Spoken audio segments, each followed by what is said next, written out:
Alright, mga kababayan, mga kaibigan, mga katokis, mga kapots. Kamusta po kayong lahat? And once again, welcome back po dito sa ating mumunting channel, Simply Tokis Vlog. Tayo po ay magbibigay ng maiksing komento, opinion at reaksyon sa mga mainit na usaping pang politika sa ating bansa.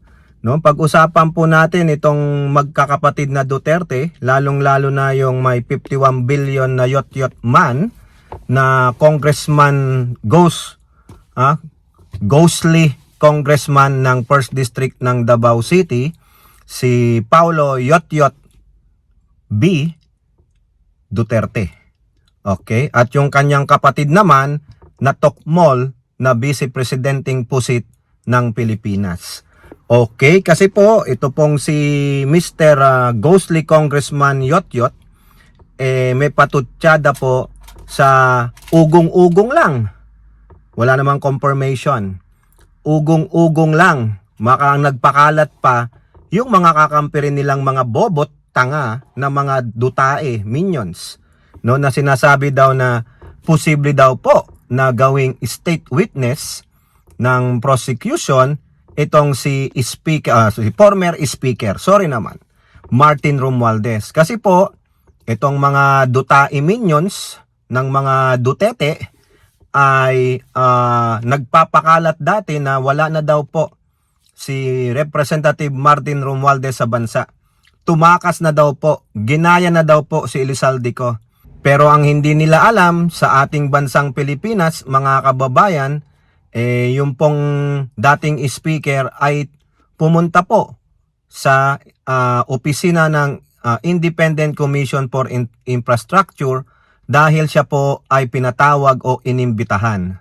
So nasaan yung sinasabing naratiba ng mga sinungaling, mga tanga at mga bobo, no, na mga dutae minions ng mga Dutertes, na mga sinungaling. At ang alam nyo na, ang ika nga nila, ang sinungaling ay kapatid nino, kapatid ng magnanakaw. O ayun po, dumalo po doon. Hindi tinakbuhan. 'Di ba? Hindi nagtago, hindi katulad nung Tokmol ninyong vice presidente. Takot na takot mapunta sa Senado para mag-impeachment trial. Takbo ka agad sa Supreme Court. Pasok lolo sa mga kakampi niyang senador. Di po ba tama mali? O ngayon, basag ang naratiba nyo. Mga sinungaling pala kayo. Wala kayong mapakitang ebidensya na tumakas si Martin. O ngayon, nung nabalitaan na naman nila ng mga Dutertes, itong sinasabing kwento-kwento na gagawin daw state witness si Martin, ulitin ko, probably, maybe, ang nagpapakalat na naman yan, yung mga dutae nilang minions. No? At ito pong si Mr.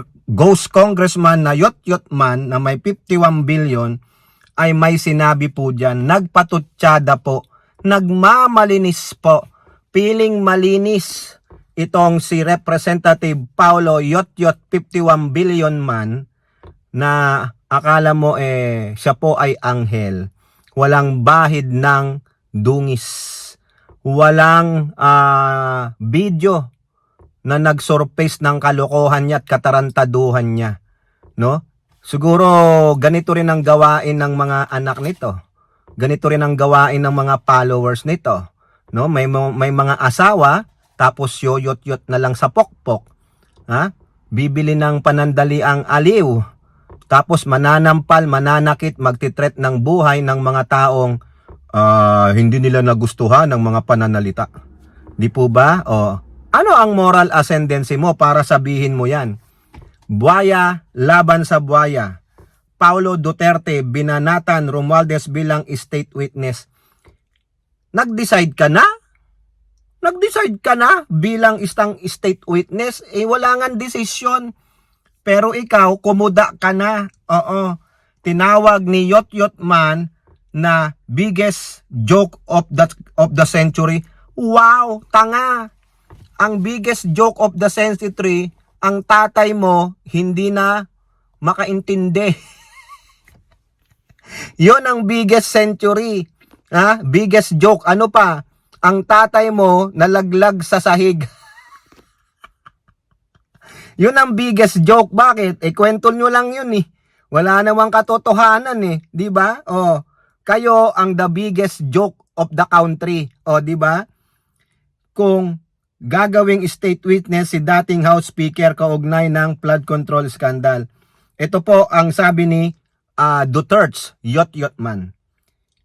You mean to tell the Filipino people that the one sitting at top of the funding chains, the one whose name is whispered in every DPWH regional office, will suddenly turn state witness? Again, who exactly? Himself? Tulad daw ito ng isang buhaya na nagboluntaryong tumistigo laban sa iba pang mga buhaya. That's like a crocodile volunteering to testify against other crocodiles, but only after they finish eating at the river. Ang magnanakaw gusto pang maging testigo sa sarili niyang sa sarili ng nakawan, gait ng ni Congressman Yot. So what's next? The mastermind becomes the witness, the witness become the suspects, and the people as always become fools. Yan ang mga paratang niya. Ang tanong, napatunayan na ba na siya ang mastermind? Ang tanong, nilagay na ba siya as state witness? Pinapangunahan mo lang, tinawag mo pang buhaya. Sa bagay, di ba buhaya ka rin naman? Wag kang magsinungaling. Kasi yung kapatid mong tukmol na vice presidente ay tinawag ang kongreso na ikaw ay kabilang yung anak mo, yung party list ninyo, na mga buhaya.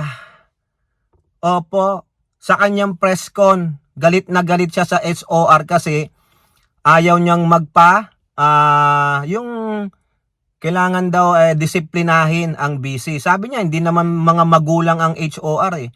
Di ba ang tawag nyo, sabi niya, ang tawag natin sa HOR, mga buhaya sila. Di kasama ka doon. Isa ka ring buhaya. Ngayon, kung may issue ka kay Martin Romualdez, alam mong siya ang mastermind pala. Siya pala ang mastermind. Nababanggit daw ang pangalan sa lahat ng DPWH Regional Office. Gather them all. Gather them all. Lahat ng regional officers. Gather them all. Magsimula ka na para madiin ng husto si Martin na mastermind. Kaso kailan lang po nabanggit? Kailan nabanggit ang pangalan ni Martin? I'm not defending Martin dito In totality of this, kung during the investigation ng ICI o anuman sa korte, napatunayang guilty sila, di kulong, managot. Di po ba? Ngayon, kailan lang nabanggit yung pangalan ni Martin? Kailan? Nung mga witnesses, si Gutesa lang. Binanggit ba nung mga DPWH engineer sa Bulacan?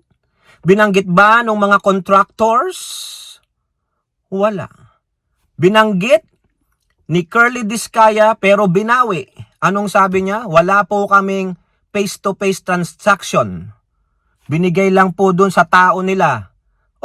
Malay nyo, nagpapanggap lang na tao ni Martin yon. Alam mo ba yung naganap na investigasyon sa ICI? Wala. Kasi bakit? Nasasaktan ka. Dapat ikaw din ay gawing state witness sa sarili mong kaso? Hindi natin alam kung anong nangyari sa kaso dyan di ba? Nung bugaw, yung kanyang binugbog, sinampal-sampal ng pera, at inundayan ng kutsilyo yung ulo lang, hindi yung talas, di ba? Nagmamalinis ka. Isa ka rin namang madungis. Isa ka rin namang buhaya. Di ba mga kababayan, buhaya din siya. Sabi ng kapatid niya, buhaya din kayo. Kasama yung mga congressman, lahat kayo buhaya. Ang tingin sa inyo ni Sara Tukmol Duterte ay mga buhaya. So, nung pinagkaiba mo kay Martin, pare-pareho lang kayo ng kulay. Tapos magsasalita ka ng ganyan? Hindi pa nga nagaganap yung state witness na sinasabi ninyo? Ano lang ang sabi ng Pangulo? Depende po sa kanyang naratiba. Diyan po sa GMA News, ang sabi, Romualdez sa state witness in flood control mess. Palas says it depends on his narrative. So ang magdidesisyon yan, DOJ. So ano naman ngayon kung gawin siyang state witness, naiinggit ka. Ang gusto, hindi kung gusto mo, mag-witness ka rin laban sa kanya. Di po ba? Magdemanda ka, demanda mo DOJ kung kaya mo. Kung may pamamaraan, karapatan nyo yan. O bakit yung Diskaya gustong ipa-state witness ni Marcoleta? Dapat hindi pwede. Bakit? Sila ang hindi least guilty. 'Di ba? Sabi nyo, pag hindi least guilty, hindi pwedeng maging state witness. Dahil sila nga ang major corporate eh. O ganun din sa Diskaya. Para pare-pareho. O kung makabatikos ka naman, grabe ka naman. Para namang ang linis-linis mo naman.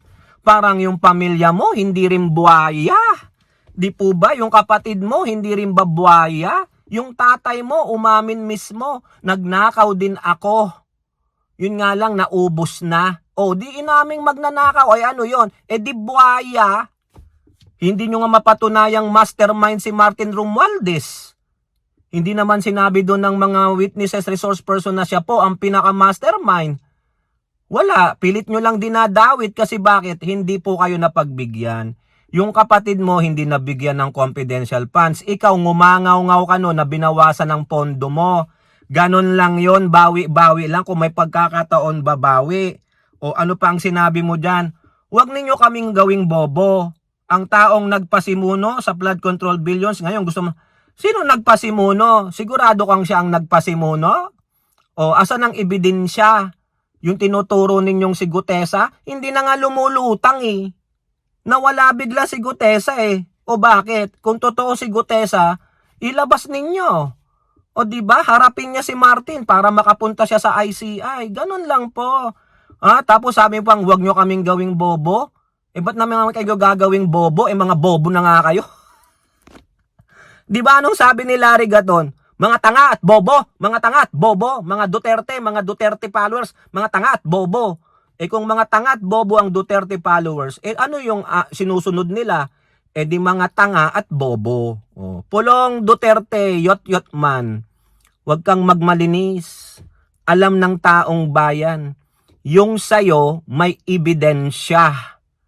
Wala kang moral ascendancy para magbigay ng mga ganong statement. Buhaya? Mastermind? Bobo? Bakit inggit na inggit ka no? Bitter na bitter ka kasi yan, daraan sa due process, papatunayan kung talagang mastermind siya o sangkot siya. Ikaw, kitang-kita sa video. Di ba? Masayaw-sayaw ka. Oo, pahalik-halik sa pokpok, hindi mo man asawa. At kitang-kita na nananakit ka ng isang tao. Maski na ano pang ano ng tao na yan. Ikaw ang agresibo. Ikinuwento, binugbog mo pa siya.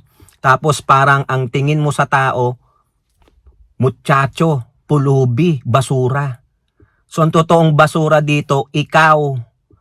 Kayong mga hindi tunay na Pilipino. Mga half-half, one-fourth, mga inayupak kayo.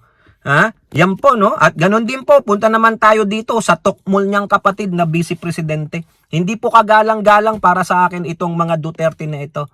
Dahil wala silang paggalang sa mga tunay na Pilipino. Okay, ito naman po ang sabi ni Yusek Castro na hindi makaporma si Sara Duterte. Puro po butata, supalpal si Sara Duterte dito. Ano po ang pinakamatinding supalpal ni Yusek Castro kay Tokmol Sara Pusit Duterte? Abante. BP Sara, puro bintang, walang kwenta. Yun, Castro. Puro pagbibintang lang pala, wala ka palang kwenta. Ang Vice Presidenteng walang kwenta ayon kay Yusek Castro. Muli na namang uminit ang World War sa pagitan ni Palace Press Officer Castro at BP Tokmol Duterte matapos ihag ng vice sa kanyang press briefing sa Davao na plano ng pamilya Marcos na manatili sa kapangyarihan. Tinawag ni Castro na puro salita, puro bintang at wala namang ebidensya ang Vice Presidente sa mga pinupukol niya sa Pangulong Marcos. Batid ng taong bayan niya ang totoo na nilalabanan ng Pangulo ang korupsyon na hindi nagawa ng administrasyon ni Dadong Pangulo. hurts. Hindi pala nagawa ng tatay mo, tapos meron kayong karapatan? Anong karapatan ninyong mga anak ni Duterte na mga salaulat talipandas para magsalita ng laban sa Pangulong Marcos? Ha? Wala kayong pruweba. Bababa ang Pangulong Marcos sa 2028. Kung hindi man mangyari yon, ay ako'y payag na. Payag na ako. Huwag mo nang bumaba ang Pangulong Marcos hanggat hindi niya napapanagot ang mga magnanakaw na katulad ni Sara Duterte. Ha? Dapat managot yung mga mamamatay taong katulad ni Pulong Duterte. Oo, ha? Sa kanidigong, uuwing abo. Ha? Sinabi ni Cristo na mas mamala aniya ang administrasyon ng ama ni BP dahil dinipensa noon ang mga di umano'y umabuso sa kaban ng bayan tulad ng mga sangkot sa Parmali scandal. Correct! Hindi niya pinapunta yung mga yan. O ngayon, 42 billion. Baka naman nakaparte kayong mga magkakapatid. Di po ba? O, puro salita. Puro bintang, walang ebidensya, walang kwenta. Nilalabanan ni Pangulong Marcos ang korupsyon ng atin na hindi nagawa ng dating administrasyon. Sinabi rin ni Castro na nililinis ngayon ni Pangulong Marcos Jr. ang ikinalat ng nakalipas na administrasyon, kaya huwag aniyang ilihis ang mga naging kasalanan nila sa bayan. Nililinis ngayon ang mga kinalat nila noon. Ay, anak ko. Antibay ng sinabi. Yan ang gusto ko sa ating Yusek ngayon. Huwag niyong aalisin dyan si Yusek Castro. Dahil once na inalis niyo yan dyan, nako, kawawa ang ating Pangulo. Kawawa ang Administrasyong Marcos. Kaya tama lang to. Saludo po tayo kay Yusek Castro. Tama lang ang mga pinagsasabi mo dyan sa mga talipandas na mga anak ni Duterte at si Duterte. Okay? So kayo po, ano pong inyong masasabi? Comment down below and don't forget to like and share. Hope to see you in the next videos. Bye-bye. God bless.